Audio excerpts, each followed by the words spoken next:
कहानी है वेंडम नामी एक आदमी की, जो एक फोटोग्राफर है। वो एक सुनसान सहरा में आया है क्योंकि उसे आज होने वाले पूरे सूरज ग्रहण की पिक्चर्स लेनी थी। सड़क खत्म होने के बाद इस सहरा में उसे परफेक्ट पॉइंट ढूंढने के लिए काफी चलना पड़ता है। सूरज ग्रहण से पहले वो अपना सेटअप लगा चुका था। सूरज ग्रहण की पिक्चर्स लेने के बाद उसे शाम होने से पहले पहले इस सहरा से बाहर निकलना था। वो पैदल चलते हुए जब अपनी गाड़ी तक जा रहा था तो रास्ते में उसे इस सुनसान सहरा में एक रोता हुआ बच्चा मिलता है। इस सुनसान इलाके में एक अकेले बच्चे का होना अजीब बात थी। वेंडम इधर उधर देखता है, आसपास कोई इंसान नहीं था जिसे वो इस लड़के का साथी या फैमिली माने कि बच्चा किसी बड़ी मुसीबत में ना आ जाए। वेंडम उसे अपने साथ ले जाने का फैसला करता है। बच्चा उसकी कोई बात नहीं सुनता और आगे आगे बढ़ता रहता है। वेंडम पूछता है, ओ बच्चे तुम कहाँ जा रहे हो? जिस पर वो बच्चा जवाब देता है कि वहीं कहीं मेरे माँ बाप खो गए हैं और मैं उन्हें ढूंढने जा रहा हूँ। ना चाहते हुए भी वेंडम को इस बच्चे का पीछा करना पड़ा था। वो बच्चा वेंडम को उसकी कार से कई किलोमीटर उल्टी डायरेक्शन में लाकर छोड़ देता है और हंसते हुए बिना उससे कुछ कहे वहाँ से भाग जाता है। वेंडम ये बात समझ गया था कि ये बच्चा किसी चाल के तहत उसे यहाँ लाना चाह रहा था, पर अब आगे वेंडम के साथ क्या होने वाला था वो ये नहीं जानता था। वो हर हाल में शाम होने से पहले तक अपनी कार तक पहुँचना चाह रहा है, पर वो ये भी जानता है कि जितनी दूर वो आ चुका है वो जितना भी चल ले रात हो ही जाएगी और अंधेरे में वो इस सहरा में भटक जाएगा। और उसके साथ यही हुआ था। रात काफी हो चुकी थी और वो खो चुका था। वो अब यहाँ एक पत्थर के नीचे रात गुजारने का फैसला करता है और थोड़ी ही देर गुजरने के बाद वेंडम को करीब ही कहीं से कुछ आवाजें आती हैं। उन आवाजों का पीछा करने पर वो एक खाई में पहुंचता है जिसकी गहराई पे एक घर था। वहाँ बंधी एक रस्सी की सीढ़ी का सहारा लेते हुए वेंडम उस घर तक पहुंच चुका था। वो घर का दरवाजा नॉक करता है। उसे मदद की जरूरत थी, लेकिन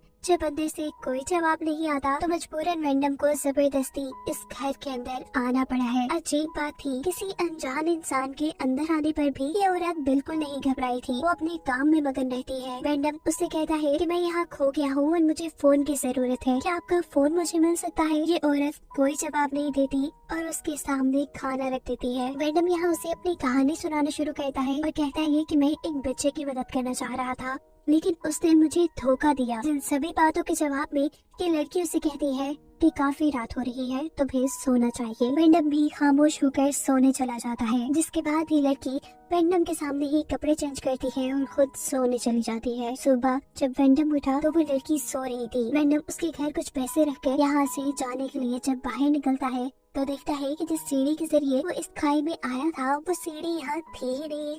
ये जगह काफी गहराई में थी। चारों तरफ बड़े बड़े गर्म पहाड़ थे और यहाँ से बाहर निकलने का और कोई रास्ता नहीं था। उस लड़की के जागने पर वेंडम उससे पूछता है कि वो सीढ़ी कहाँ गई। लड़की कहती है, मुझे नहीं मालूम, वो लोग कभी कभार ही उस सीढ़ी को वहाँ रखते हैं। वेंडम उससे पूछता है कि यहाँ कोई और लोग भी रहते हैं, जिस बात का लड़की कोई जवाब नहीं देती। वेंडम अब इंतजार करता है कि शायद वो लोग सीढ़ी वहाँ वापस लगा देंगे। टाइम पास के लिए वो इधर उधर की तस्वीरें लेने लगता है और दोपहर तक जब वहाँ कोई सीढ़ी नहीं आती तो वेंडम खुद ही इन पहाड़ों के ऊपर चढ़ने का फैसला करता है। पर इन गर्म पहाड़ों पर चढ़ना काफी मुश्किल था। मजबूरन उसे दूसरी रात में यही गुजारनी पड़ी। अगले दिन भी जब वहाँ कोई सीढ़ी नहीं मिलती तो वेंडम अलीना नामी इस लड़की से एक कपड़ा और एक हथौड़ी लेकर इन पहाड़ों के ऊपर चढ़ने की कोशिश करता है। इस मर्तबा वो काफी हद तक कामयाब भी हो चुका था कि तभी ऊपर कुछ लोग आते हैं। वो लोग ऊपर से वेंडम के ऊपर एक मरी हुई मुर्गी फेंकते हैं, जिसकी वजह से वेंडम डिसबैलेंस होकर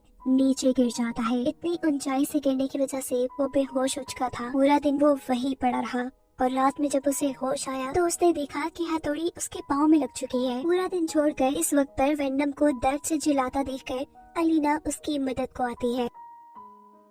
वो उसके पाँव से हथौड़ी निकालकर उसको पट्टी बांध देती है और ऐसे वेंडम और 2 दिन के लिए यहीं पर फंस जाता है। 2 दिन बाद वो दोबारा यहाँ से निकलने की कोशिश करता है, पर इस मर्तबा भी सीढ़ी पहाड़ों पर नहीं थी। वो जोर जोर से चिल्लाता है और कहता है कि अगर कोई ऊपर है और मुझे सुन रहा है तो मेरी मदद करे।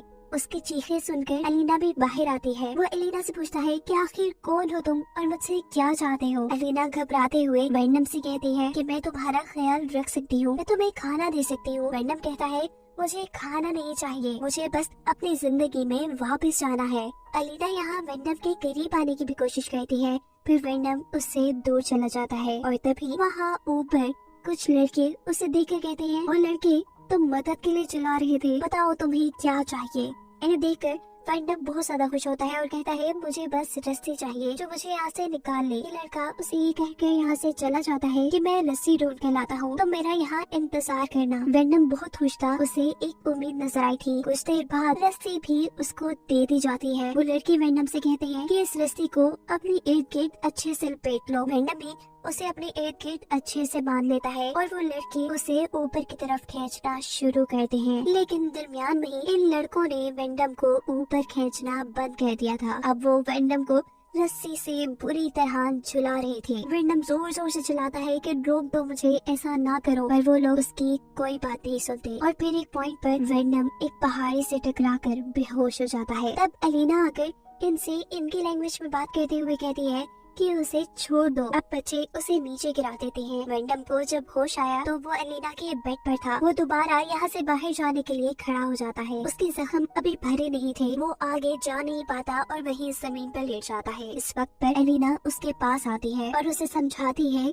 कि वो इतनी आसानी से यहाँ से नहीं निकल सकता, जितना जल्दी हो सके वो अपनी किस्मत को कबूल कर ले, अब उसे यही रहना पड़ेगा। वेंडम जिसे भी ये बात समझ आ गई थी कि वो इतनी आसानी से यहाँ से नहीं निकल सकता, वो अलीना की बात मान लेता है। दिखाया जाता है कि कुछ ही दिनों में ये दोनों फैमिली की तरह एक साथ रहने लगे थे। वो बच्चे जिन्होंने वेंडम को यहाँ फंसाया था, वो थोड़े थोड़े अरसे के बाद इनकी जरूरत की चीजें इन्हें दे दिया करते थे। अलीना वेंडम के लिए खाना बनाती, उसके कपड़े धोती, उसका सारा काम करती, जबकि वेंडम ने यहाँ पर सब्जियां उगाने का काम शुरू कर दिया था। पर इस सब के बावजूद भी वेंडम को एक उम्मीद बाकी थी कि वो यहाँ से बाहर चला जाएगा। और फिर एक दिन लड़कों ने सामान के साथ इनको अल्कोहल भी दी, जिसका इस्तेमाल रात में वेंडम ने काफी किया और नशे की हालत में उसे पता ही नहीं चला कि कब वो अलीना के काफी करीब आ गया। खैर अगला दिन होता है और आज भी दोबारा वेंडम यहाँ से निकलने की कोशिश में लग जाता है, लेकिन रास्ता तो कोई था नहीं। पर आज एक उम्मीद की किरण उसके लिए आई थी। एक लड़का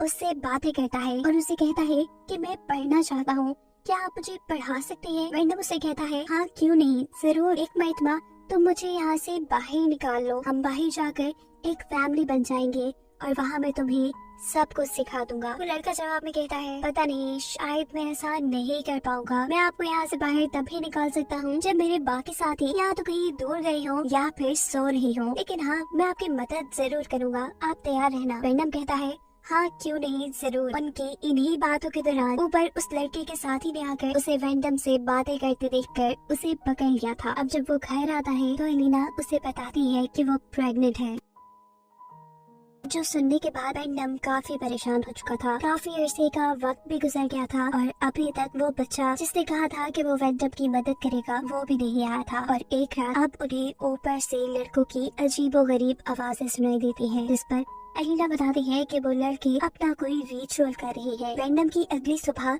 अलीना की रोती और चिल्लाती आवाजों से हुई थी। वो जब बाहर आता है तो देखता है कि वो लड़का जिसने वेंडम की मदद करने को कहा था, उसको इन लोगों ने मार कर ऊपर पहाड़ों में लटका दिया था। और उसे ही देखकर अलीना जोर जोर से रो रही थी। वो वेंडम से कहती है कि ये मेरा बच्चा था और तुम्हारी वजह से मारा गया। वो गुस्से में होती है और एक लकड़ी का टुकड़ा उठाकर वेंडम को मारना शुरू करती है। वो वेंडम को इतना मारती है कि वो बेचारा बेजान हो गया था। जिसके बाद अलीना ने उसे एक पिंजरे में कैद कर दिया। 9 महीने तक वो इसी पिंजरे में कैद रहा। अलीना उसे खाना और पानी दे देती थी जिसे वो जानवरों की तरह खाता था। इतना अरसा गुजरने के बाद एक और उम्मीद वेंडम के लिए जागी थी। उसे खाई के ऊपर एक लड़की नजर आई थी जो वेंडम को इस पिंजरे में बंद देखकर भी हैरान हो रही थी। वेंडम उससे मदद मांगता है और उसे यहाँ से निकालने को कहता है। ये लड़की भी फौरन उसकी मदद के लिए किसी को लेने चली, लेकिन कुछ ही देर में ऊपर वो लड़के जिन्होंने वेंडम को यहाँ कैद किया हुआ था वो उस लड़की को भी पकड़ लेते हैं। इन लड़कों ने वेंडम के सामने ही उस लड़की का मर्डर कर दिया था और इसके बाद वेंडम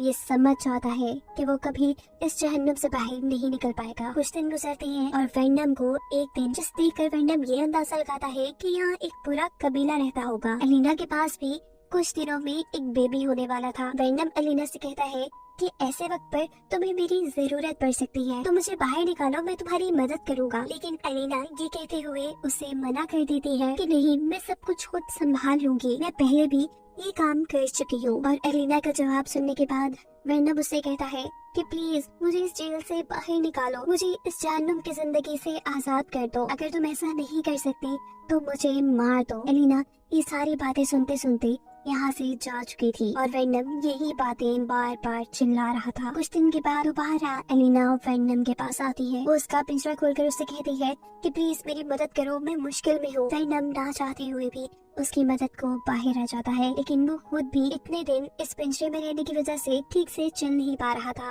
आज वर्नम देखता है कि वो सीढ़ी यहाँ पर मौजूद थी, जिसके जरिए वो यहाँ से बड़ी आसानी से निकल सकता था, पर वो अपने आप को आजाद करवाने से बेहतर एलिना की मदद करने को समझता है। एलिना के पास एक बेटा पैदा हुआ था, जिसे देखकर कि दोनों ही बहुत ज्यादा खुश थे। इस बच्चे के पैदा होते ही ऊपर से वो लड़के जिन्होंने वर्नम को यहाँ कैद किया हुआ था, वो सब नीचे उतर कर आते हैं और बहुत ही बेदर्दी से वर्नम का गला काट कर उसे मार डालते हैं। और वर्नम की लाश वही पड़ी आज तक सड़ रही है, जिसे दिखाते हुए ये कहानी यहाँ खत्म हो जाती है।